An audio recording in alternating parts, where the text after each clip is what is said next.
Êxodo capítulo 20, versículos de 8 a 11. Hoje nós vamos ver a lei do sábado. Vamos compreender a importância de se guardar um dia para o Senhor. Que depois, mais tarde, a igreja primitiva passa a guardar o domingo, e durante as pregações, porque eu já estou prevendo que serão pregações neste mandamento do sábado, você vai perceber por que nós guardamos o domingo e não mais o sábado.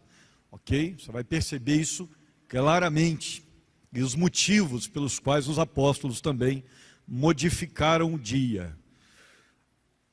Êxodo 20, versículos 8 a 11, a Bíblia diz: lembra-te do dia do sábado para o santificar. Todas as vezes que vocês lerem no Velho Testamento vai ser sábado. No domingo isso vai começar a mudar no Novo Testamento isso vai começar a mudar para o domingo, tá? 6 dias trabalharás e farás todo o teu trabalho, mas o 7º dia é o sábado do Senhor teu Deus. Neste dia não farás trabalho algum, nem tu, nem teu filho, nem tua filha, nem teu servo, nem a tua serva, nem o teu animal, nem o estrangeiro que está dentro das tuas portas. Porque em 6 dias fez o Senhor o céu e a terra, o mar e tudo que neles há.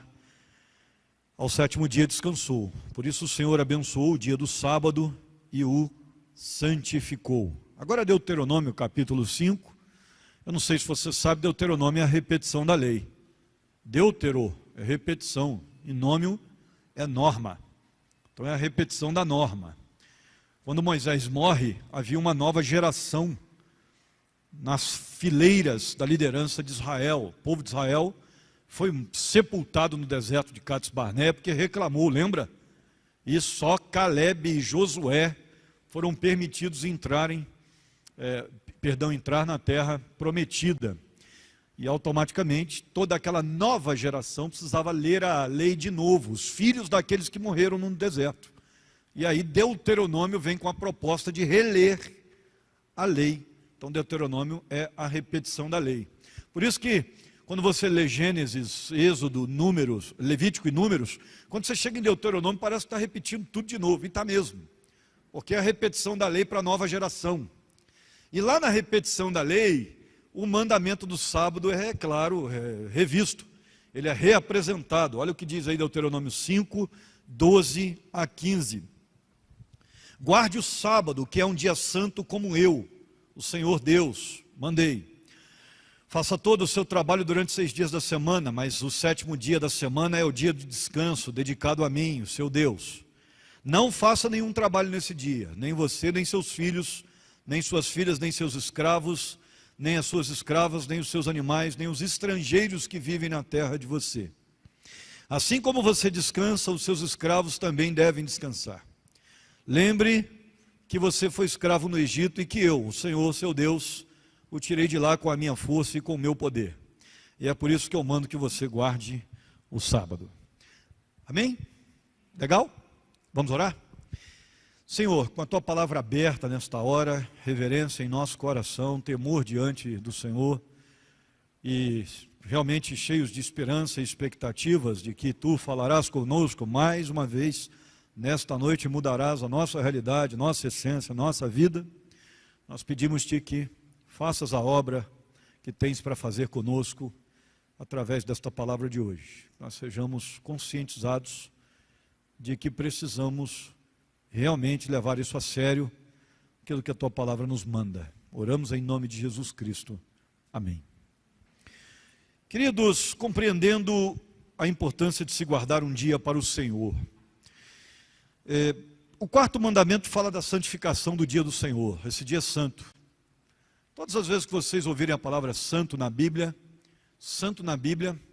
palavra kadosh, outras, seus cognatos, sinônimos, a palavra ela tem um sentido de separado, aquilo que você coloca em separado, aquilo que você separa para um propósito.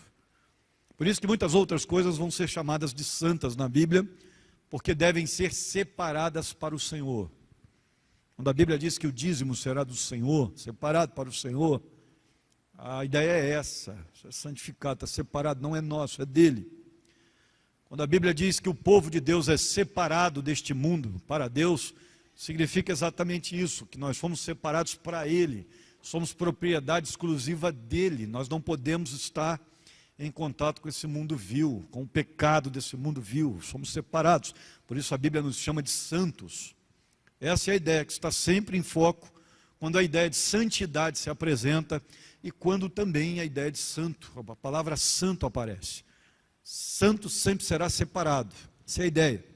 Então quando a Bíblia fala aqui que o sábado será um dia santo ao Senhor, significa que o sábado será para Ele, é dele. Nós vamos viver nesse dia pensando nele, nós vamos homenageá-lo nesse dia, nós vamos adorá-lo nesse dia, nós vamos procurar fazer com que o nome dele seja lembrado nesse dia. Esse dia nós vamos nos dedicar a ele. Essa é a ideia. Nele, a igreja no mundo inteiro se reúne nesse dia para cultuar o nome de Deus, que designou o ritmo de 6 jornadas de trabalho para o ser humano, e o 7º dia foi escalado como descanso, porque o próprio Deus descansou sem precisar descansar. A ideia de descanso não é simplesmente uma ideia de, estou muito cansado e vou parar. Não, pelo menos quando a gente fala de Deus. Ali nós temos uma questão importante. Deus descansa, em primeiro lugar, para que nós pudéssemos ter um padrão. Até Deus que não precisa descansar parou. E eu vou querer continuar? Se eu preciso?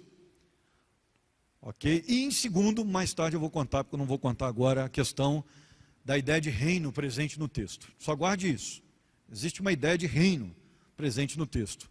E quando nós vamos falar de reino, precisamos entender os reinos daquela época e como é que eles funcionavam. Vou só dar uma palhinha para você começar a entender, mas não vou contar tudo não, tá certo? Eu vou dar uma palhinha só porque eu não sei se eu vou conseguir chegar lá hoje. Já sei que uma pregação não será suficiente para explicar a questão do sábado. Tem muita coisa envolvida. Inclusive essa troca para o domingo, isso dá trabalho de explicar. Mas precisamos entender que um rei, quando saía para conquistar, quando ele voltava, depois de conquistar suas vitórias, ele decretava feriado. Então os exércitos descansavam depois de uma longa batalha. E se fosse uma missão de resgate, eles celebravam o retorno dos escravos de guerra, dos prisioneiros de guerra, à sua cidade natal. E muitas vezes isso acontecia. Geralmente uma batalha, ela nunca acabava no primeiro ataque à cidade. Você tinha que voltar lá depois, se você perdesse a guerra, para tentar vencer de novo e tentar tirar de lá quem ficou prisioneiro de guerra. Então, quando nós começamos a analisar esse contexto de sábado, e os 6 dias que Deus criou o mundo, e depois no 7º ele descansa, está em foco já essa ideia tribalística de que o retorno, quando se faz toda a obra, se para festejar.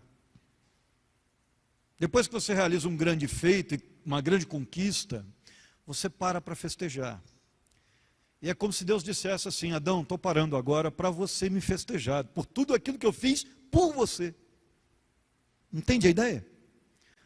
E o homem deveria perpetuamente festejar esse Deus, que criou tudo isso aí, e deixou tudo milimetricamente no seu lugar, e fez tudo funcionar com perfeição. Então o 7º dia seria para nós celebrarmos o Criador, por tudo aquilo que Ele fez. O nosso Rei é maravilhoso. Em Cristo isso vai acontecer também, porque Ele nos libertou do império das trevas, então agora tem festa. E Ele ressuscita num domingo, então a gente passa a festejar depois da sua vitória, porque Ele venceu a morte, ressuscitou no domingo e agora nós vamos festejar no domingo. É por isso que a ceia do Senhor é no domingo.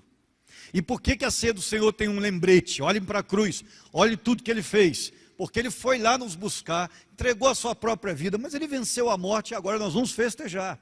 Para tudo que estamos fazendo, não precisa trabalhar hoje, porque nós já vencemos. Entendeu o detalhe? Está tudo muito alinhavado, muito ligado. Era muito comum chegar de uma batalha de vitória, mandar montar as mesas e fazer um banquete. Jesus, nas suas parábolas, fala disso, dos banquetes. Era muito comum um rei fazer isso. Vamos dar um banquete. Nós temos tanta comida hoje. Naquela época não tinha freezer, cara. Tinha geladeira. Tinha muito jeito de ficar guardando comida. Então, saqueamos uma cidade. Trouxemos carregamentos e carregamentos. Não dá para guardar esse negócio por muito tempo. Principalmente se fosse carne, se fosse gado. Então, monta as mesas. Chegamos com os nossos exércitos em conquista. Vamos fazer um banquete de 3 dias. E aí dava aquela carne toda para o povo. O negócio era festivo. Essa é a ideia da ceia. Para tudo, vamos festejar, porque o nosso rei nos conquistou a vitória. Olha lá para a cruz. Olha a ressurreição. Olha o que ele fez por nós. E aí a gente celebra. Culto, deixa eu dizer uma coisa para você. Culto não é simplesmente uma cerimônia. Culto é uma festa. Os batistas demoraram para redescobrir isso. Os nossos cultos antigamente pareciam mais um funeral. E eu estou falando isso porque eu peguei a época. São as minhas próprias conclusões, ninguém me contou não. Ainda tem igreja batista por aí assim. Você não pode sorrir mais. Aliás, você nunca pôde. Infelizmente, irmãos, essas igrejas estão morrendo. Por quê? Porque a juventude gosta de alegria. Nossa juventude hoje não é igual àquela que a gente viveu, nem a dos nossos pais. Nossa juventude gosta de sorrir. Nós estamos vivendo aí com essas gerações, com esses estou tentando lembrar a palavra certa, mas nós estamos aí com, por exemplo, essa geração última que está nascendo aí, a que nasceu antes. Essa garotada é muito mais alegre do que a gente. E por que eu estou dizendo isso? Porque as 2 últimas gerações que nasceram são gerações extremamente voltadas para o paz e amor. Você já percebeu? Essa garotada não gosta de confrontar ninguém, não gosta de brigar com ninguém, pode perceber. Dá uma olhada para o seu filho aí, ó, essa garotada do Eagles aí. Essa garotada não é uma garotada brigona, pode perceber. Eles são até, eles pecam pelo outro lado, porque eles são tão de boa que eles pecam pelo deboche. Né? Mas eles não estão por aí para ficar brigando com ninguém, para querer, não é a deles. O negócio deles é rir. Você vira para eles e fala assim, mas tem que ganhar dinheiro. Eles falam, para quê? A vida é tão boa. Ficar me estressando com pouca coisa, nada. Não, mas tem que fazer faculdade, para você ganhar bem. Não, qualquer coisa tá bom. Isso mata a gente, não é verdade? Está maluco, moleque? Você está doido? Tem que garantir o futuro. Para quê, gente? Quero ir para a praia. O moleque está com 18 anos, está com essa pegada aí. Aí você diz, é um vagabundo, sem vergonha. Não, é a geração. A geração é diferente. Eles não vieram para conquistar o mundo, eles só querem viver. Estão de boa. Nossa, a minha geração, a geração anterior, dos baby boomers, os caras queriam conquistar o mundo. Na verdade, eles construíram o mundo. Mas essa geração agora aí quer só desfrutar. Não estou dizendo que a geração não vai gostar de serviço. Vai, mas o negócio deles é o seguinte, se eu puder trabalhar home office, 7 horas por dia, e ganhar 30% a menos, mas dando para sustentar, está ótimo, está bom. Passar o sábado na praia, domingo eu venho para a igreja, está tudo certo. Ah, mas você não quer trabalhar 30% a mais e ganhar um aumento? 1 ou 2 falam assim, eu quero. O resto fala, não, pode ficar para você, fica à vontade, não estou afim não. São gerações diferentes. E a gente começa a perceber que essa garotada quer curtir a vida. Eles não vêm para o culto para viver uma cerimônia, não. Eles vêm para o culto para festejar. As igrejas que não estão percebendo isso estão morrendo, sem jovens. Recebi uma ligação essa semana de uma pessoa, semana passada, falou comigo assim, pastor, as minhas crianças não querem ir para a igreja mais, a gente está procurando uma igreja, porque na nossa igreja só tem as nossas crianças. E o culto é daquele jeito que o senhor sabe. Então a gente está pensando em ir aí para a PIB. O senhor pode me receber para a gente bater um papo? Porque senão eu vou perder minhas crianças. Isso é triste. As igrejas precisam acordar para isso. Gerações diferentes. Eu me lembro na primeira conversa que eu tive com vocês aqui, eu chamei os adultos da igreja e falei, vamos bater um papo. E a primeira pergunta, eu não sei se vocês se lembram disso, mas eu me lembro bem. A primeira pergunta que eu fiz para vocês foi: vocês querem ganhar os filhos de vocês para Jesus e os netos, ou querem perdê-los para o mundo? E se vocês quiserem ganhar, vocês vão ter que me dar a carta branca para fazer as mudanças que eu preciso. E aí falou em filho e em neto, eu toquei no sagrado, né? A turma deu uma titubeada, mas acabou, disse: não, pastor, vamos embora. O que tem que fazer? Só vamos ter que mudar alguma coisinha, né? E aí quando a mudança começou a acontecer, alguns não gostaram, foram embora, outros ficaram e acreditaram. Hoje nós estamos vendo aí os nossos jovens, as nossas crianças gostando da igreja. Eles querem vir para a igreja. Tem pai aqui sustentado pelas crianças, tá? Deixar isso bem claro para vocês. É o filho que levanta de manhã e fala: gente, EBD, bora. Ô, ó, a hora aí. Vou perder ponto no Eagles lá, ó. Bora. É ou não é? Porque criamos uma igreja também para as crianças e para os jovens. Eu comi um hambúrguer domingo com os jovens aí. E legal da nossa juventude é que a gente não tem bagunça. A gente não tem aquele negócio bagunçado, né? De molecada aprontando. Não, ficou quem realmente quer caminhar com Deus aí, levar o negócio a sério. Claro que cada um tendo sua própria peculiaridade, uns levam mais, outros menos, mas ficou uma coisa legal. Mas que bom a gente sentar lá, né, Gabi? Comi aquele lanche pequenininho, de 1,5 kg, todo mundo com aquele lanchão na mão, e a gente brincando, basicamente. Não mudou muita coisa, os mesmos que estavam no começo, né? E um ou outro que chegou depois. Mas bem interessante de ver que a garotada tem crescido com alegria, brincado, encontrado espaço. Isso é importante, a gente nunca pode esquecer que culto é celebração, é festa. Culto não é uma cerimônia. Deus estabeleceu o sábado, o dia dele, para que nós pudéssemos celebrar. Então não venha para cá como se você estivesse vindo para um funeral, porque não é essa a proposta. Está fora de ordem a proposta. Não é essa. E aí a gente começa a perguntar, né? Em torno da santificação do dia, né, separado para Deus, 3 perguntas me vêm à mente. Primeiro, qual é a minha conduta de culto dominical? Quando eu venho para cultuar, o que está no meu coração? O que eu penso? Qual é a minha conduta? Segunda pergunta, como é que eu passo o meu domingo? Qual é a minha referência de domingo? Meu objetivo dominical? Porque se eu penso em domingo só para descansar, eu já começo errado. Porque o domingo não é meu, ele foi separado para o Senhor. Então eu não tenho direito de fazer no domingo o que eu quiser. Porque o domingo eu vivo para o meu Deus.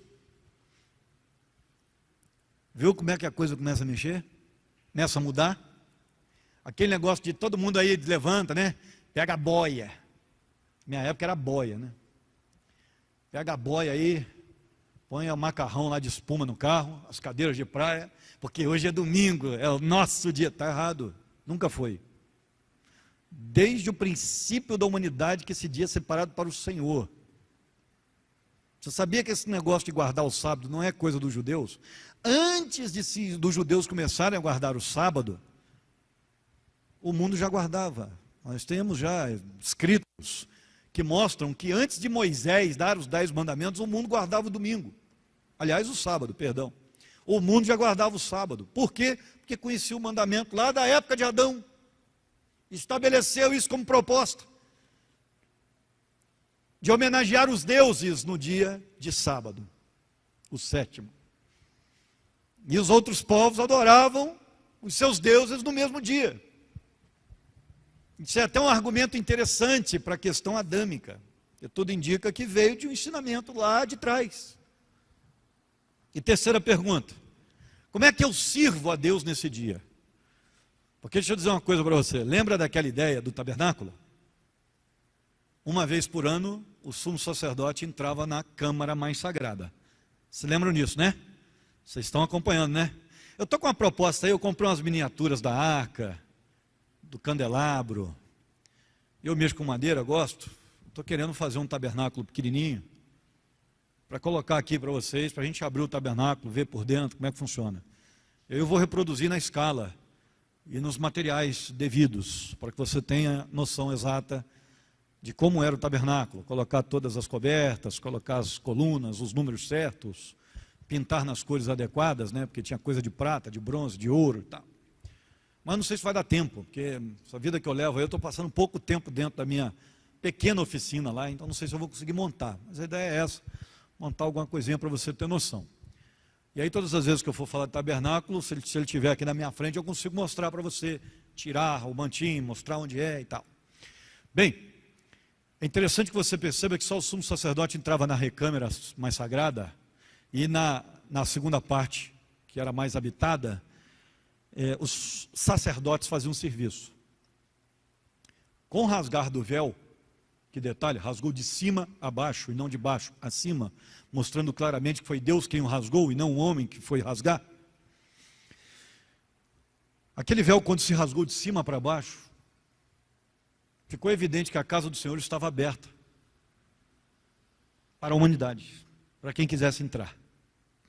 É por isso que nós não somos uma entidade secreta, e que as portas ficam abertas, e todos aqueles que quiserem entrar, podem entrar, porque agora o homem não é mais consumido aqui dentro, ele pode entrar, e ele pode ter acesso à presença de Deus.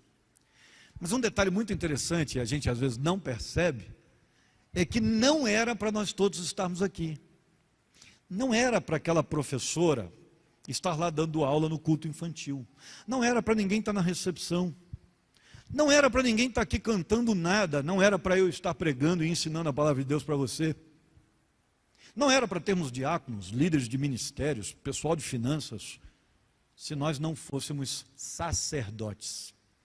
Você é sacerdote? Bem, especificamente não.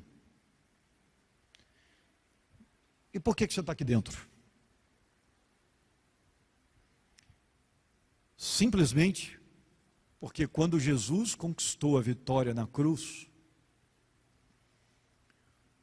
nos foi dado o privilégio de servir na casa do Senhor, coisa que era só de uma tribo de Israel, só dos levitas, agora é de todos os crentes, todos os que creem. Isso é um privilégio. O domingo nos permitiu isso. Agora eu posso estar dentro do templo, local que marca a presença do Senhor, servindo ao Senhor como os sacerdotes do Velho Testamento faziam. E é por isso, inclusive, que somos chamados de sacerdócio santo. Porque agora todo crente é um sacerdote, porque todo crente pode ter acesso, todo crente pode servir ao Senhor no templo. Glória a Deus por isso, não? E é por isso que você tem que sentir o desejo de servir, porque que não, é um privilégio. O povo de Israel sonhou em fazer isso. E não podia, só uma tribo podia, só os sacerdotes. E agora todos os que se convertem podem servir ao Senhor. Então, como é que eu sirvo a Deus no domingo? Essa é outra pergunta que eu tenho que me fazer. Realmente eu tenho servido a Deus no domingo? Aí tem alguém que pergunta assim, mas não é pecado trabalhar na igreja domingo, se é um dia de descanso? Se você achar que o domingo é só um dia de descanso, eu estou em pecado todo domingo. Porque pensa num dia que eu trabalho, é o domingo.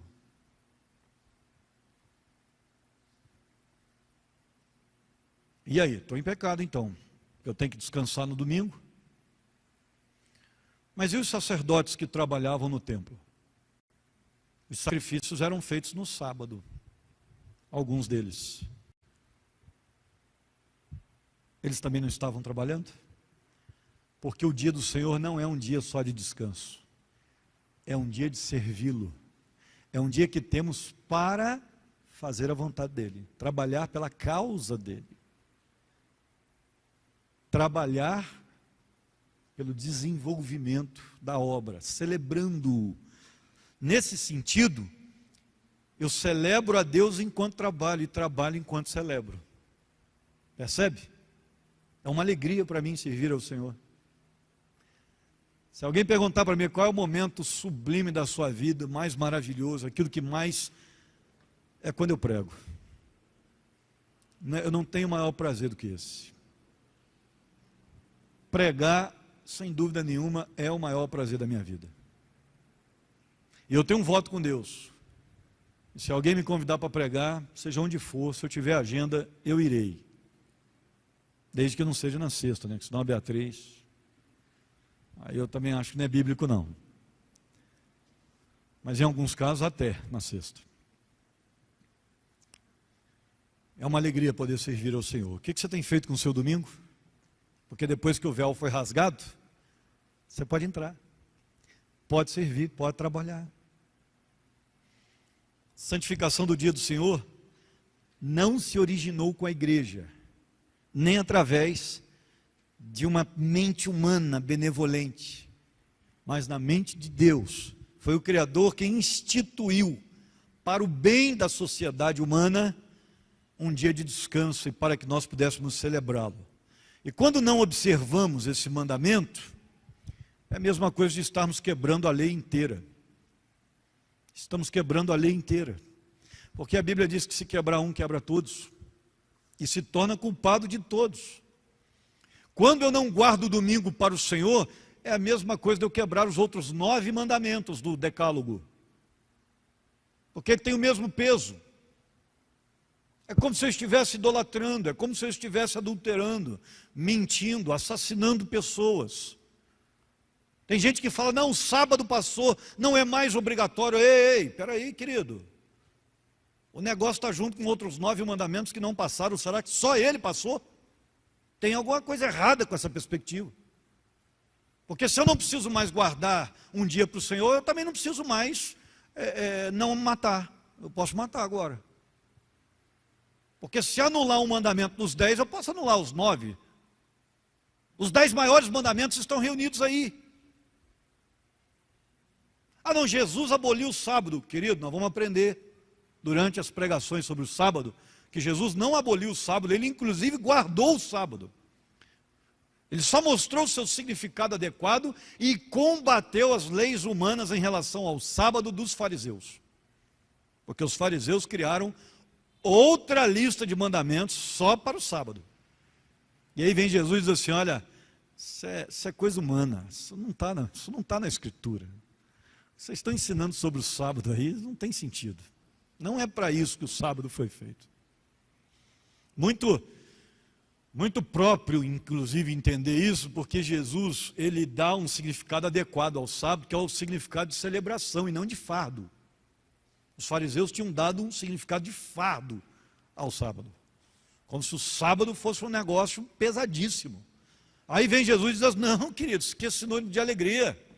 Se uma ovelha cair no buraco, a gente tem que salvar, que não é sinônimo de morte, não, no sábado não. Se alguém precisar ser curado da visão, nós vamos orar no dia do sábado para poder curar esse camarada, para que ele tenha alegria e celebre. Até porque nós estamos aqui para celebrar a Deus, e se Deus curar, vai celebrar. Então esse é o caminho, não é um monte de lei disso, daquilo que eu não posso fazer, não. Pelo contrário, estamos aqui para celebrar.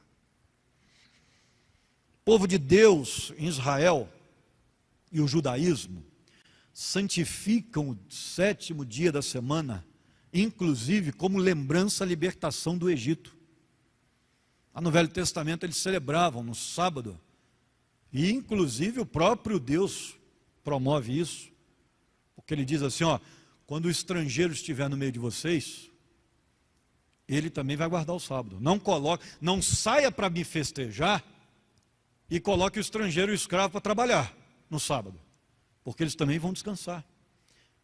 A ideia era que o estrangeiro em Israel também aprendesse a celebrar o Deus de Israel.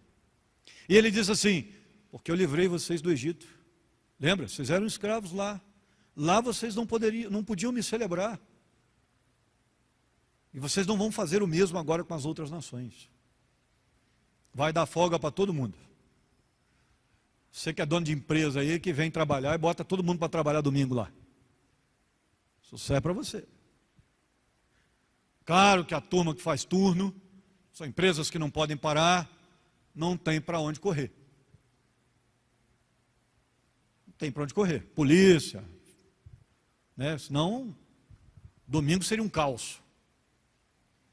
O pessoal da área médica, Tem jeito, segurança, medicina, serviços públicos. Esse pessoal vai ter um dia para parar e descansar. E aproveita esse dia que você para e descansa, se você trabalha nessas áreas, para celebrar o seu Deus também. Participe de um culto. Se tiver a opção, escolha a folga para o dia do culto. Pastor, eu tenho que trabalhar domingo, mas eu posso escolher um dia por semana para folgar, então escolha a quarta, seja inteligente.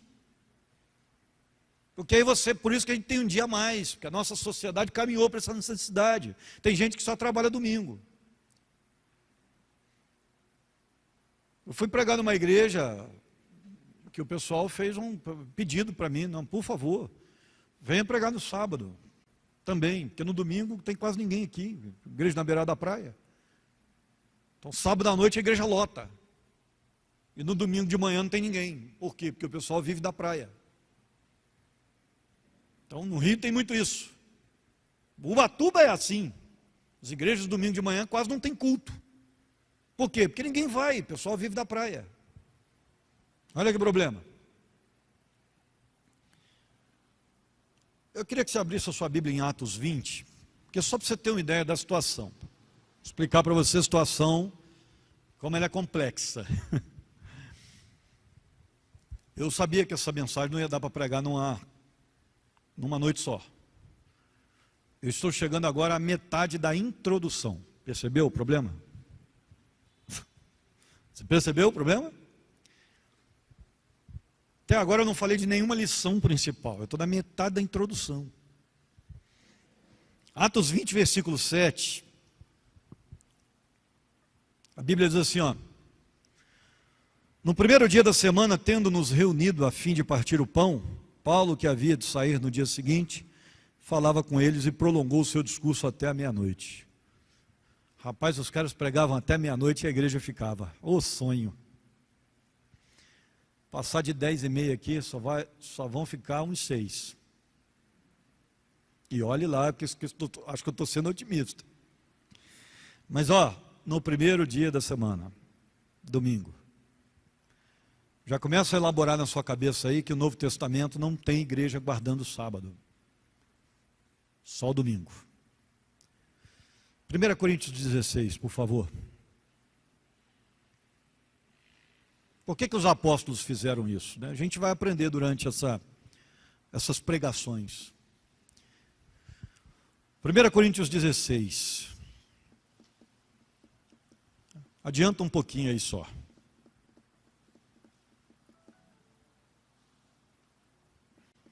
1 Coríntios 16, versículos 1 e 2, a Bíblia diz, ora, quanto à coleta para os santos, os crentes aí no caso, fazei vós também o mesmo que ordenei às igrejas da Galileia.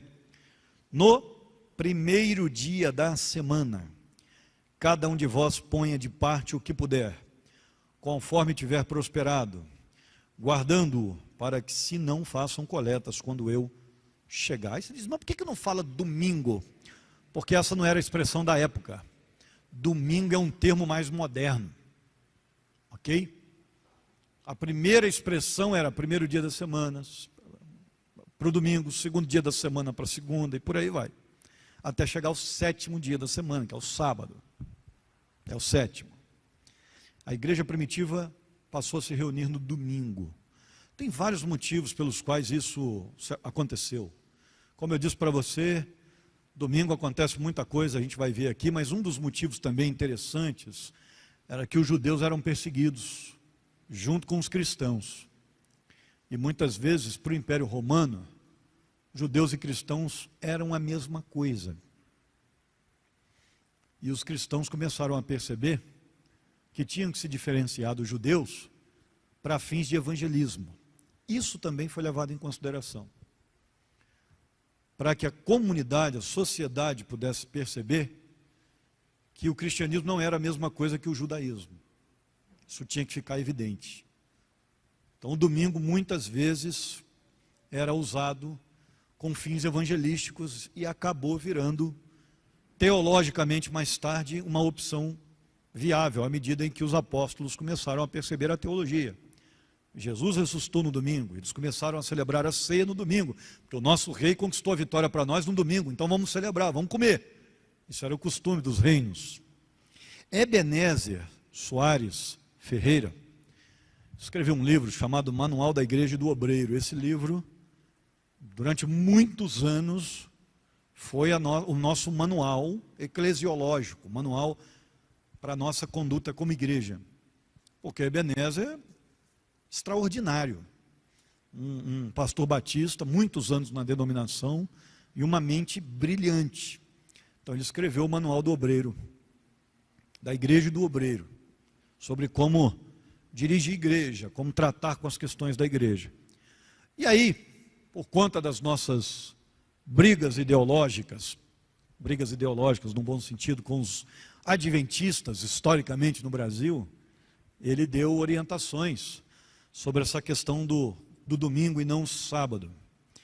E ele dá, entre outros tantos motivos, eu separei 6, informações sobre por que nós não guardamos o sábado e guardamos o domingo. Em primeiro lugar, ele vai dizer que não existe no Novo Testamento nenhum mandamento para continuar guardando o sábado. Você tem mandamento para continuar guardando o dia do Senhor, mas o sábado não. Então nós não temos orientação clara em nenhuma epístola do apóstolo Paulo, por exemplo, de que nós deveríamos continuar guardando o sábado. Inclusive em Atos dos Apóstolos, capítulo 15, versículo 20, que vai definir o que ficaria do judaísmo para o cristianismo, 4 elementos entram lá. Carne sufocada por sangue a gente não pode comer, a gente não pode comer sangue, né, porque aquele famoso frango ao molho pardo, não pode, viu? Pelo menos eu levo isso literalmente até hoje para a minha vida. Tem que se livrar da prostituição e tem que se livrar da idolatria. São os 4 elementos fundamentais que ficaram das leis cerimoniais. Não morais, as morais, mas das leis cerimoniais. Por quê? Por que cerimoniais? Bom, pastor, prostituição tem a ver com cerimonial? Claro que tem. Naquela época havia os cultos com prostitutas. Então, por isso que das leis cerimoniais, idolatria e prostituição ficam. Porque havia muita prostituição ligada a culto naquela época. E sobre religião ficaram essas 4 coisas. Qualquer tipo de cerimônia, ficaram essas 4 coisas. E o sábado não é reiterado nessa lista dos apóstolos, porque eles já estavam guardando o domingo. Fica muito evidente. Segundo, guardamos o domingo por causa da ressurreição de Cristo, que ressuscitou especificamente num domingo. Gente, a igreja aqui tinha um costume, quando eu cheguei, de falar, hoje é domingo, domingo da ressurreição. Não, não, querido, domingo da ressurreição é um só, é o da Páscoa. Tá certo? Não é todo domingo. Jesus não ressuscitou em todos os domingos. Ele ressuscitou num só. Domingo da ressurreição é o da Páscoa. Mas, semanalmente, nós precisamos guardar um dia. Então, guardamos o domingo do Senhor. Porque foi num domingo que ele ressuscitou.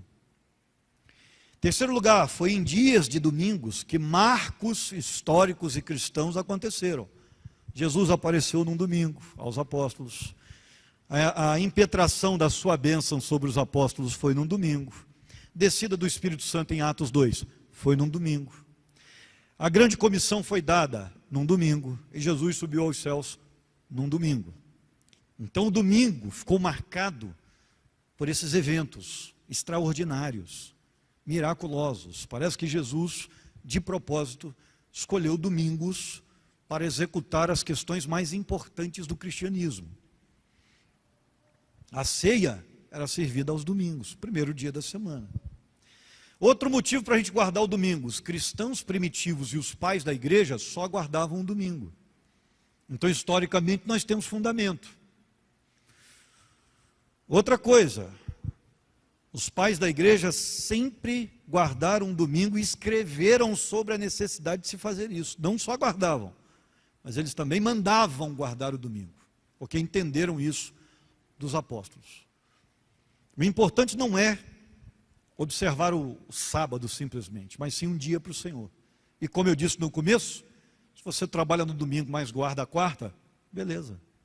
Você está guardando um dia para o Senhor e o celebrando depois de trabalhar 6. É isso que importa. Não se esqueça que é isso que importa.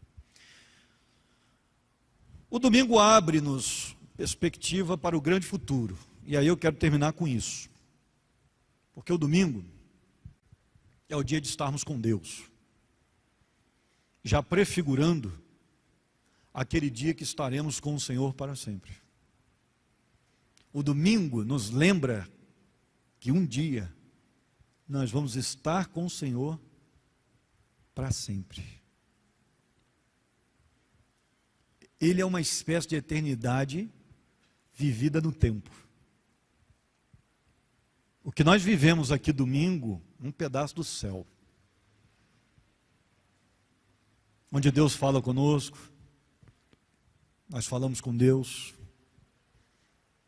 onde adoramos a Deus em conjunto.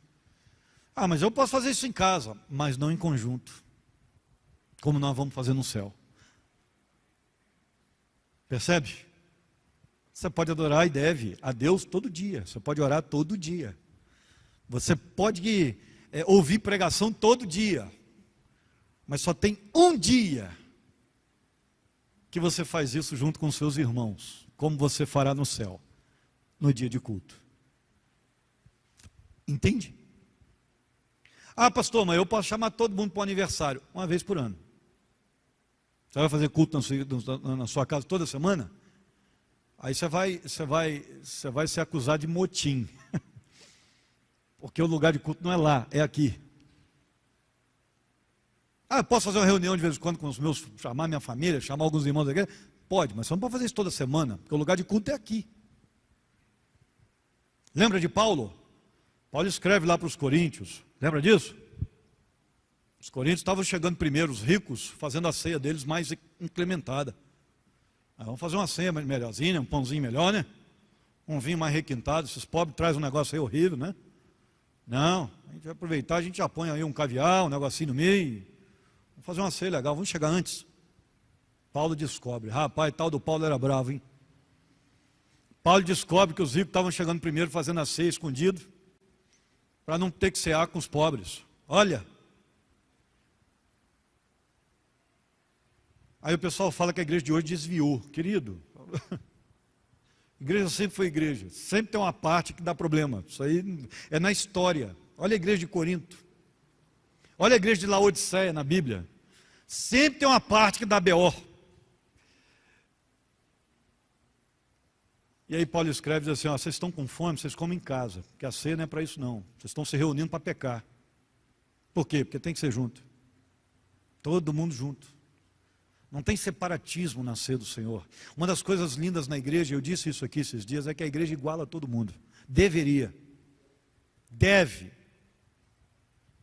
Porque não tem advogado, não tem prefeito, não tem vereador, não tem deputado, não tem juiz. Aqui tem servo de Deus. É servo de Deus e acabou. Está todo mundo igual aqui. Todo mundo faria no mesmo saco. Se todo mundo tem a mesma coisa, essa coisinha se chama pecado. E o pecado iguala a todos nós. Aqui dentro todo mundo é pecador, e se não fosse a graça, nós estaríamos perdidos. E é nesse momento que adoramos juntos, no culto. Então a gente vive um pré-céu. E aí eu quero fazer 3 perguntas para terminar, só para você pensar. Hoje nós não vamos nem cantar. Tá bom, Gabriel? Cadê o Gabriel, gente? O Gabriel, assim, de vez em quando ele é arrebatado, está lá. Gabriel, hoje nós não vamos nem cantar, eu vou fazer 3 perguntas, nós vamos terminar com uma oração, e eu quero que você vá para casa pensando nessas 3 perguntas, tudo bem?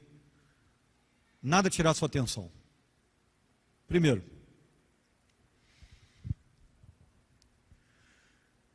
como é que você tem tratado o dia que Deus separou para Ele?